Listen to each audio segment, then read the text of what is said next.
I don't know if you're able to disclose it, but what sport do you see you guys getting into next? I can't disclose Okay, then we it, can talk. but We can talk offline. but I'm gonna sign my um, NDA on the investor side. I was kind of curious too. I know we talked a few things. I was like, hold on, which one we about to do? Which one we about to? What's next? Kobe leaking insider information about. That's the crazy thing Yeah. about him, y'all. I'm Nah, telling you, I gotta bro. be careful, man. Stack my money up like Legos. Bet me when I say so. Pull up in the spotlight.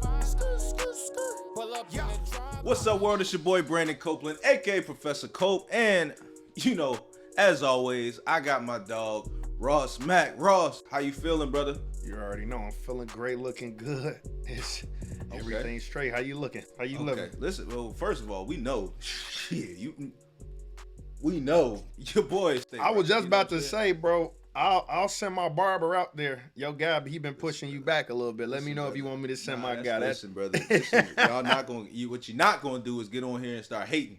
What y'all not gonna do is get on here and start hating, right? Listen, listen, we working on that LeBron treatment. That's why we got to keep investing so we can get the treatments. You know what I'm saying? So we get the treatments. It's all good. But listen, man, we got the pleasure. We done had some amazing guests here on the show, and we got my brother Troy Jones. I'm gonna go ahead and throw the junior in there because there is another Troy Jones that we all know has to go to 2.0, man. I'm 2.0. That's 2.0. 2.0. Listen, Troy Jones Sr. though, that boy has been on Netflix. Get Smart with Money with your boy Ross. He was definitely on there with him. Listen, man, he had his Netflix debut, but no, man, we got Troy Jones Jr. here, CEO, co-founder of Status Pro. Yeah. I'm going to let you introduce yourself because Status Pro, I mean, if you guys haven't seen the commercial yet, come on now. Stop playing. If you haven't downloaded the game yet, come on TV. Now. Stop playing. If they ain't seen it, they don't watch TV. They don't own the TV, man. You're not a baller, baby. You're not a baller if you ain't there practicing, if you ain't getting better. Rocking the Status Pro game right now. But nah, man, this is a pleasure. I'm going to let you introduce yourself. But this man, we are brothers. We've grown up together. This is the godfather to my second son, Braylon. Again, I'm not going to take it easy on you in this interview, though. We're going to expose you. All the skeletons in the closet, we're going to expose you. You know what I'm saying? Nah, I'm fucking. Hey, I got something for you too, bro. So okay. we can take it there. Listen, this is going to be our best episode ever, man. Nah, I'm excited, man. But Troy, introduce yourself to the people, man. Welcome to Money Music Culture. It's an honor to have you, bro. Nah, for sure. First and foremost, I appreciate y'all both for having me. Ross, specifically you, because I know you probably are the one that set it up, because Cope been doing this for a minute. He ain't never called me, bro. Like you said, we fam. He been big time. I'm like, bro. I say, bro, why you ain't had Troy on yet? Oh, man, you right. Every time I call him, then you get me the secretary. I got to wait for the secretary. Well, I had to flip that on you. He gave me the 1-800 number, bro. I had to flip that on you because that's how you was doing me. When you first was popping, you got your show popping. I was like, yo, can we? He was like, yo, I'm going to call you back. Never called. I'm like, damn, all right, but nah, that's all love. All jokes aside. Appreciate y'all having me on. My name is Troy Jones, co-founder, CEO of Status Pro. Interesting path to become an entrepreneur. I'll try to keep it as short as possible, but long story short, former athlete, played quarterback at the University of Maryland in Western Kentucky. Like most athletes, when I transitioned and didn't make it to the NFL, I was trying to figure out what was next for me. So I'm excited to get into that conversation because I know Brandon and I spent a lot of time talking about that just on our personal time. But it was an identity crisis. I'm trying to figure out what's next. You put a lot of time into trying to get to the Division I level to eventually go to the pros. And then when you don't, you got to have that plan B and figure out, okay, how do you fulfill that satisfaction you got as an athlete, being a part of a team, trying to do something bigger than you. So fresh out of school, but, I was trying to figure it out, honestly, literally working in the mall, trying to sell, emoji pillows and jewelry to my friends that played in the league. And then eventually got my way into working in finance and business at Morgan Stanley, which I learned relatively quickly that, I didn't want to have a future in that. It was a good experience, but I wanted to get back into sports. So from Morgan Stanley, went to the NFLPA, started off as an intern, and just was really just trying to build relationships within the space, get to understand the business side of football and where the opportunity was to try to build something meaningful. And then during that time, again, got introduced to virtual reality, actually at Brandon Copeland's first camp that he ever had, oddly enough. Met two gentlemen that had crashed the camp, was showing us the technology, ended up connecting with them. Long story short, ended up going into this full time, in which we'll get into probably a little later, but ultimately that led to me just learning a lot in business and now being a co-founder and CEO of Status Pro with my partner Andrew Hawkins. Yeah, man. Listen, so for those who don't know Status Pro, right? You know, you should know it. Go download the game. We'll talk about it. But when you describe it, you founded this baby. How would you describe Status Pro to somebody who has no idea what it is? Yeah, so Status Pro is a sports technology and gaming company that essentially utilizes AR and VR technology to create football games and training products in VR, right? So think about it as the simplest way to explain it is a life-size version of Madden to where you can actually immerse yourself in the product. So our first game that we launched is NFL Pro Era, which is available today. You're going to hear a lot of go get it drops, obviously. Copa's already started. You can find that in the Quest store and the PSVR store. But again, the goal is to do this across all sports. So obviously we started with football because we are the subject matter experts in it because we played, me and both my co-founder and a bunch of people on our team. But the goal is very much to be in all sports. So that's why we say we're a sports technology company building VR gaming products, and eventually we'll have training products as well in every sport. All right, real quick, man, if you're enjoying the show, make sure you follow and subscribe Money Music Culture on all platforms. So, from Baltimore, Maryland, like you said, you've had a journey that's taken you through so many different layers of business, because I don't want to just limit it to football, but business, but obviously you have that passion, that interest in football, right? Mm-hmm. From playing as a youngin', your dad training pros, training some of the best players in the NFL today and throughout his entire career, right? And now you sit at the throne of one of the hottest tech companies in the world, right? What is that transition like? Before we get into the business and the numbers and all that stuff, right? Like, speak to a younger version of yourself, right? If you could be talking to him and just be preparing him for the seat that you're in now, like, what would you be telling him? Yeah, I would tell him the number one thing is maximize the time that you're in, right? Because I actually pull from my career as an athlete on the daily more than I pull from like my education. You know, I have my MBA, I obviously went to school at undergrad, and it's my time in being a quarterback and a leader and just dealing with people that I lean on the most to help navigate this space, right? Because that's the part that the textbook doesn't teach you. And that's something that you simply have or you don't. You see a lot of brilliant people, but when it comes to managing people and selling people on a vision, that has nothing to do with, you know, the numbers, to your point, or what school you went to. It's just about you being able to connect with humans and understand how people are motivated by different things. And obviously playing quarterback, you know, that was something that I was doing on the daily, right? Just getting to know different teammates, having to understand what the coach is trying to do and what is my role and making sure I'm carrying that out on the field with the team. So it's very much just say, hey, stay present and try to extract as much value from this experience you can have outside of just being an athlete, right? Like a lot of people, while you're playing, you're just thinking of, I'm trying to start, I'm trying to win, I'm trying to get to the league. And you're not really looking at it from a, like, what is this teaching me that I can take with me throughout my whole life? You know what I mean? So for me, it would certainly be like, hey, be present, try to extract as much value from the experience you're in, because this time is going to go by in a blink of an eye, and it's going to be skills that you're developing now as an athlete that you can take through the rest of your life, whether it be for your professional career, your personal life. And that's something that I think I've done a decent job of. And, you know, Hawk and I talk about that on a daily, and that's certainly like the number one piece of advice I give anybody that's playing at any level. Like, yo, playing football, playing sports, there's so much you learn. Like, use those skills outside of your sport, and you'll have a head start against anyone else that you may see as you transition out of it. So I want you to kind of take us through the idea of developing this baby, right? Because like at the end of the day, it's crazy to have an idea, but it's even crazier, right, to actually see that idea through. Let's talk about the whole process from a development standpoint to then actually saying, all right, well, the ideating standpoint, then it's like, well, you need money to get this to the next level. So like, kind of talk us through that process. Yeah, for sure. So the first step of it was when I first got started, I saw the technology and I felt like it could help. First started off as a training product, right? So the question of, can it help athletes get better? I played quarterback, like I said. My dad trained athletes for majority of my life. So the idea of being able to help athletes get better was something that I'm passionate about. And then when I saw the technology, I said, okay, I have a vision for how this could help athletes get better, but I want to make sure that I'm not the only person seeing this. So I actually went to people who I respected and valued their opinion to say, hey, let me know if you see what I see, right? And I think that's the first step. Like, we all have ideas, but ultimately, if you're trying to build something, you're banking on other people using your idea, right? So you do need validation from somebody.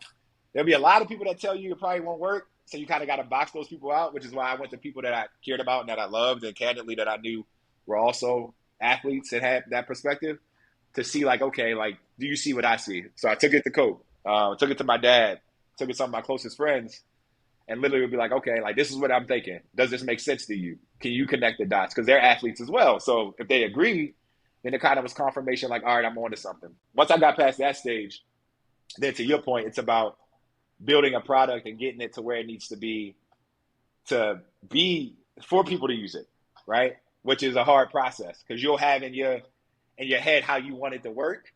And I always say this in every speech that I have: fall in love with the problem, not your solution, because what you're going to learn is 9 times out of 10, you're going to have to tweak it and it's going to have to change. But you got to be willing to listen to people and focus on the problem that you're trying to solve, instead of falling in love with, like, the way you want it to work, right? So then there was a deep process of going around talking to the dev team about, okay, what is the direct use case that people will use today? Not 5 years from now, because, Ross, if I'm trying to give you a product that'll help you, I don't know, manage your investments better, if you can't use it today, you could care less what it can do 5 years from now. You're like, oh, I can't apply this. I'm not interested, right? So same thing in training athletes. Like, if I can't make you better today, then my product is not useful. So I had to go and then figure out what is digestible, since it's technology, and since it's emerging technology with AR, VR, it's not ubiquitous yet. Like, what is the thing that people would want to do that solves a problem for them today? And what that was for us was being able to simulate walkthroughs when players couldn't be on the field, right? Because during phase one, as Coach would tell you, when you first come in, you're not allowed to be on the field. They were using trash cans. And my line coach, like, they were using trash cans to go over walkthroughs in different situations, but because the rule book states you can't line up against a heartbeat or something like that. So it was like, holograms don't have heartbeats. Instead of a trash can, you can have a hologram that actually moves, shows you stuff pre-snap, post-snap. So we focused in on that use case. And then I had to communicate that to the dev team, who candidly don't know football, right? At the time, we're dealing with an overseas dev team that's in Eastern Europe. They know soccer. They don't know American football. So I had to learn how to communicate what it is that I wanted in a certain type of way, in a certain type of language, and just be patient with them while going through that process. And then once you get to that point, you build a prototype or a demo that you can then take, you feel confident putting it in front of people. And then you have to get some people to buy in. We were able to get the Ravens to do that and a few other teams. And then from there, that's when you got to go and you're ready for the big game, which is getting somebody to give you money to bring your idea, take your idea, which is now a demo, a prototype, into an actual product, and then build a company, right? And that's a very just strenuous process in which now you got to shift yourself from being open-minded to what people have to say to almost like being able to keep going despite what an investor tells you. Because I got a million no's before I got a yes, right? And if I would have let any of those no's deter me from the vision, I wouldn't be sitting in front of y'all today. And that's just a very nuanced journey, man, that, to be honest, like, there's no blueprint to it. It just takes a lot of self-awareness and mentally preparing yourself to know how to extract the valuable things, feedback that someone's giving you to why they won't invest, but not letting it break your spirits to keep going. Like Biff Poggi is someone who Hope obviously we both respect and have a lot of admiration for. They passed, right? And that's a guy who we grew up looking up to as like the standard for entrepreneurship and success. So mentally, like, getting yourself in a place to where that didn't break me is a tough thing, But leaning on people who have done it before you and building mentors and finding people along the way that kind of see the vision and leaning on them is important. Sorry to get long-winded, but that's something that I'm just passionate about and that I think is that's not long-winded, because your journey is one that is obviously admirable, because when you think about it, it's not many black-owned tech companies. And then now you're talking about going along this journey of trying to raise capital. People don't understand, like, asset allocators run this world, right? Those are the people that are running billions and trillions of dollars from sovereign funds and pension funds and, retirement funds, etc. And the people that are in control of them are older white men. And, right, if you're a black-owned tech company, like you're saying, right, you going to them effectively selling your business, selling yourself, and you hearing no's. So, like, what kept you on your journey, right, after hearing so many no's? First of all, I genuinely believed in the product. That's number one. And I felt like humbly, I felt like I've spent my whole life playing sports. I spent a lot of my life around watching athletes develop and train because of my dad, and I kind of came up in that with him. I was my dad's guinea pig, right, in terms of him training people. So I just knew it would work, and the people that I was pitching, I honestly thought I knew more than them when it came to helping athletes get better because I've been around it my whole life and I was consumed in it. So yeah, that conviction really is one of the main things. And then honestly, man, just being honest, trying to take care of my family. Like, like the goal to go to the NFL, obviously I love the game of football, still do. But a large part of that was being able to make sure that my mom and dad can retire one day because they don't, not to put business out there, but they don't have a retirement plan and they will have to work in my mind unless I'm able to do something that gives them 99% of other black parents don't. That's normal. right. So, so being able to change my family's life in that way, and then obviously just believing in what I was building were the two things. And it was like, ain't nobody gonna feel sorry for you. Like, what you gonna quit and then go work for the next person? It's just kind of like, nah, like go all in on it. If you believe in it, don't stop. And that just kept me grounded and kept me going. That's yeah. You mentioned a couple times, right? Like being the quarterback, that experience, being the leader of the team, being in the huddle, everybody looking at you to, one, get positive energy and encouragement, but then also to like, hey, this is the way it's going to be. This is the way it's going to be, right? Now you're the CEO, quarterback of an organization. All of us have a different perspective because I think like when we were younger, it's funny. Like Ross and I at Penn, we would always talk and like we used to look at the Morgan Stanley's like, yo, this is what I'm trying to do. This is where it's at, right? Like the NFLPA, this is what I'm trying to do. This is where it's at, right? Like, and now you're at the helm and you're the quarterback of an organization that other people are doing that about, right? So my question to you is, when you are bringing people onto your team, what are you looking for in them? How, like you mentioned earlier about the communication barrier with the developers and trying to be patient with them, but also understanding that it's a tech company and we got to move fast and we got to grow fast and we got to deliver results fast. So how do you balance finding the right people, being patient with them, but also knowing when, hey, this just ain't the right fit. You got to go. Yeah. That's a great question. I think the first part is understanding your culture that you're trying to build. Well, first, let me not start there. I'm gonna start for people who are on their own entrepreneurial journey in which sometimes you don't have the flexibility to be picky about this topic. Like, I don't got the time. I'm not in a position to nitpick on, can this person fit? Do I know for sure they can do the job? When you're first starting out, you're really going with people who kind of check the boxes and they're willing to go on this journey with you because there's no guarantees. Because the talented people, I'm not saying those people aren't talented, but the extremely talented people that may be looking for opportunities are already at established places, right? Because they're people that everybody wants, right? The proven people. So you're going to be taking a chance on people the same way they're taking a chance on you with this idea. And those people starting off, you just really want people that are passionate, that believe in the vision, and that have a skill that you don't have that helps you move the needle forward, right? The unfortunate part about that is those people aren't guaranteed to be on this journey with you throughout the entire duration of it, right? And I think that's something that I had to learn because, I'm somebody who always had to work for everything I got, right? I went, JUCO, from football to now in life, like I've always been the underdog in that way. And I've been soft on the people who believed in me, who I felt like, hey, you were a first believer. And I've tried to take care of those people as I've continued to elevate myself. But the harsh reality that I'm facing now is that just because someone was there at the beginning doesn't mean that they grow with the company. Like there's chapters of the business in that way. So you do right by them and you make sure that they're taken care of, but there's going to be different things you look for along your journey. So starting off, I think it's passion. I think it's a specific skill set that helps move the business forward. I think it's the ability to be compatible and work together. And those are the main things that you look for. As you get venture capital in and you start to accelerate and you got a product to market, now you're looking for the best of the best. Now you're trying to find people who, clearly are additive to the business and take you over the top. And those type of people, you probably want certain sensibilities around, hey, there's people who like to get stuff done. There's someone you don't have to handhold.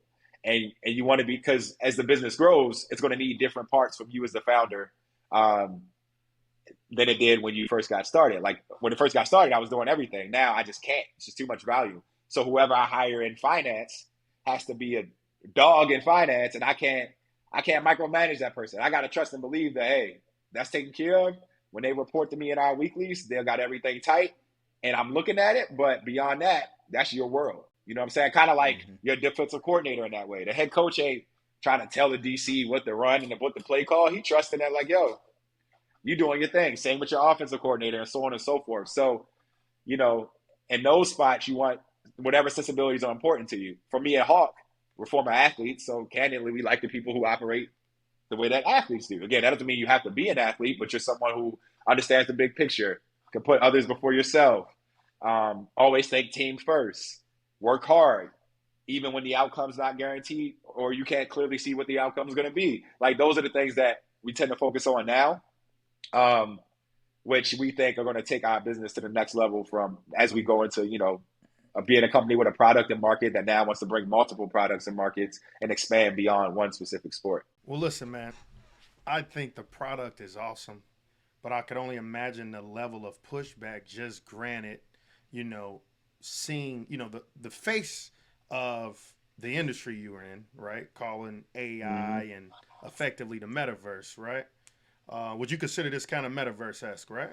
Yeah, that's a polarizing word nowadays, but yeah, definitely metaverse-esque. And I'm saying that as someone who's in the middle of a capital raise. So. No, and that's what's interesting is because you see a person like Zuckerberg, who I think is one of the greatest innovators, who effectively is getting a lot of negative pushback for the fact of, dude, you're a little too early to this metaverse, right? Where he's putting his claim down, I'm gonna spend $10 billion over the next few years, a year, right? He's burning through billions of dollars a quarter, and the investors like, bro, this metaverse stuff isn't quite working. But that's from a infrastructure standpoint, but from a true technological standpoint, right? I see the future of the metaverse being real, right? Doctors will be able to learn how to operate via AI, right? And so to understand how athletes are going to be able to utilize your product is crazy. So where do you see, this industry you are in, and effectively, right, you are one of the leaders in this new realm of it. Where do you see it looking in the next 3 to 5 years? Yeah. First and foremost, I agree with you. I think that the metaverse is certainly the future in which multiple industries will be able to train, experience things, and just enhance our experiences as humans. As far as sports specifically, on the consumer side, again, we're giving people an experience that they've never had. Only 1% of people are blessed to do what Cove has done, got to do for 10 years. But the other 99% want to know what it's like, So to be able to be that extension, to show them that is what our goal is, right? Like we want to become an extension of sports, which is why I do think Status Pro is positioned to be the leader in it, because it clearly enhances the experience of a sports fan. Because no matter how often you watch or how much money you have, you can't go suit up and play on the Sundays, It's extremely challenging to pay your way into experiencing what it's like to be in the middle of a SoFi stadium on a game day, right? It's only a select few people that can have that experience. So trying to use VR to give people those experiences from a consumer fan standpoint, I think is something that we'll look to do, obviously, with the NFL and across multiple sports, which again, kind of connect the fan and the player in the clubs in a way that they just haven't been able to be connected. And I think that's the future, because the trend in the space is, you look at media, right? Like over the last, call it 5-10 years, you've just seen a uptick in athlete storytelling, right? People wanting to know, all right, Cope, you got the sack that day against Mac Jones, but what did you eat for breakfast? What was your morning like? Oh, you was with Braylon? That's what you do before the game? Like, people care about the person and what led up to a certain experience. The next step of that, obviously, is I want to know what it was like. I want to live it. I want to touch it. I want to feel it. So I can say, okay, like I now know what the rush that Brandon felt. Never one-to-one, because it's just not the real thing, but as close to I'm going to get to feeling what Brandon felt on that day. So I definitely think that's the future. I think NFL Pro Era is the beginning of that. And then on the training side, I mean, again, mental reps is something that we all need, right? Like the more that we do anything, the better we get at it. And being able to extend, actually take people being in their homes or late at night, whatever they want to, just putting themselves in whatever situation to get familiar with it. That's a clear use case that I think, even beyond sports, people will be turning to in the future.